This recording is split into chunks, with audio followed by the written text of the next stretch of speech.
Nous bénissons l'Adonai, l'Éternel des armées, le Dieu qui a permis, bien-aimé dans le Seigneur, que ce midi, nous soyons encore connectés sur cette chaîne de grâce. Que Dieu puisse bénir tous les amis qui viennent de se connecter ce midi. Vous qui êtes à Montréal, à Gatineau, à Ottawa, aux États-Unis, que la grâce de Dieu soit avec vous. Nous commençons une nouvelle semaine, étant des hommes et des femmes spirituels. Nous commençons toujours nos journées dans la présence de Dieu. Oui, bien-aimés dans le Seigneur, c'est lundi, nous sommes dans le livre de Néhémie, chapitre 8, verset 10. Néhémie, chapitre 8, verset 10, la Bible nous dit « Car la joie du Seigneur sera votre force. » La joie du Seigneur sera votre force. Bien-aimés dans le Seigneur, dans ces versets, Néhémie était en train d'encourager les enfants d'Israël. À ces moments-là, lorsqu'ils devaient relever la muraille de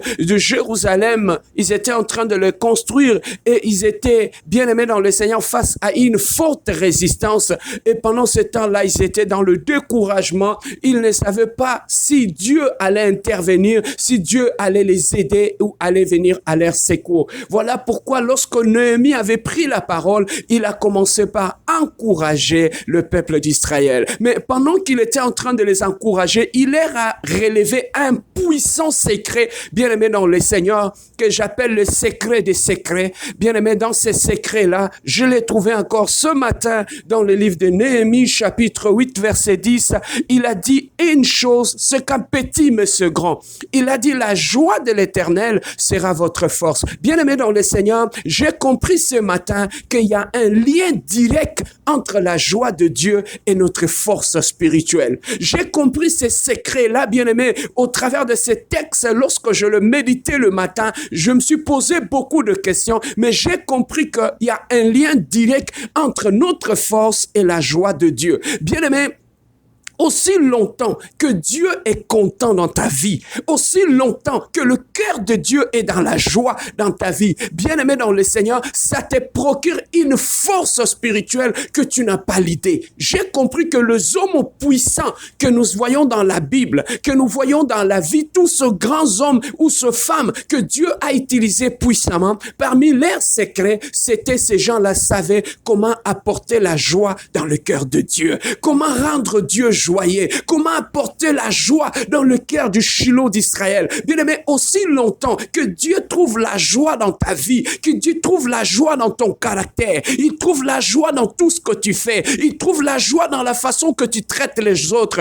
aussi longtemps que Dieu te regarde, lorsque tu parles, lorsque tu ouvres la bouche, mon frère, ma soeur, lorsque ta bouche s'ouvre pour apporter la joie dans le cœur de Dieu, lorsque Dieu regarde comment tu parles avec respect, avec considération, par rapport à ton mari, par rapport à ta femme, à tes frères, à tes sœurs, dans ton église, comment tu es là tout le temps en train d'encourager les autres, de pousser les autres dans la crainte de Dieu, dans l'amour de Dieu. Bien-aimé, lorsque la joie, Dieu trouve la joie dans ta façon de parler, bien-aimé, oh, rien sur cette terre des hommes ne pourra t'arrêter. Rien ne peut arrêter celui qui apporte la joie dans le cœur de Dieu. Bien-aimé dans le Seigneur, lorsque nous marchons dans l'obéissance de la parole de Dieu, nous marchons dans la crainte de Dieu, nous marchons dans les actions de grâce, lorsque nous soutenons l'œuvre de Dieu, lorsque nous aidons les indigents, les pauvres, tous ces gens qui sont tout autour de nous, le cœur de Dieu se réjouit. Le cœur de Dieu aime ça. Et lorsque Dieu trouve la joie dans ta façon de fonctionner, lorsque Dieu trouve la joie dans la façon que tu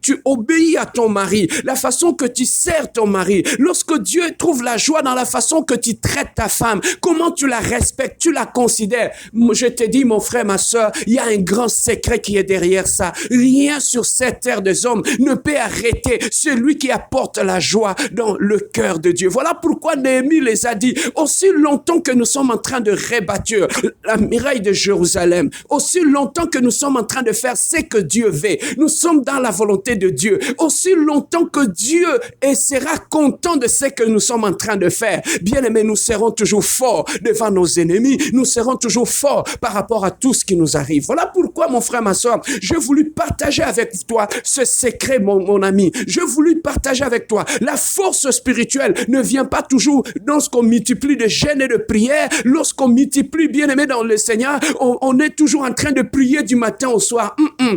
Un autre secret, lorsqu'on veut être spirituellement fort dans sa vie, lorsque tu veux que rien ne t'arrête dans ta vie, commence maintenant, dans tout ce que tu fais, à chercher à porter la joie dans le cœur de Dieu. Mais comment nous attristons aussi le cœur de Dieu? Nous attristons le cœur de Dieu. Bien-aimé, c'est la façon que tu prends des décisions. Là où Dieu te dit de pardonner, lorsque tu refuses de pardonner, bien-aimé, tu apportes la tristesse dans le cœur de Dieu. Là où Dieu te dit qu'il faut quitter l'impudicité, la masturbation, il faut quitter le péché caché, le péché sexuel qui attriste Dieu. Bien-aimé dans le Seigneur, tu amèneras la tristesse dans le cœur de Dieu. Voilà pourquoi beaucoup de gens vont dans les églises, ils prient, ils servent Dieu. J'ai compris une chose, pourquoi rien ne marche dans leur vie? Parce que dans leur façon de fonctionner, ils apportent jamais la joie dans le cœur de Dieu. Voilà pourquoi ils sont affaiblis. Voilà pourquoi Dieu n'est pas motivé à manifester sa gloire dans la vie. Bien-aimé, lorsque tu regardes même dans la vie des hommes, une personne bien-aimée dans le Seigneur, lorsqu'un enfant est en train de réussir à l'école, les parents seront contents. Tu vas trouver que tout ce que cet enfant-là va demander à ses parents, les parents vont répondre aux besoins de l'enfant. C'est comme ça aussi que Dieu marche. Bien aimé, il y a des gens qui sont privilégiés dans la présence de Dieu. Pourquoi? Parce que ce sont des gens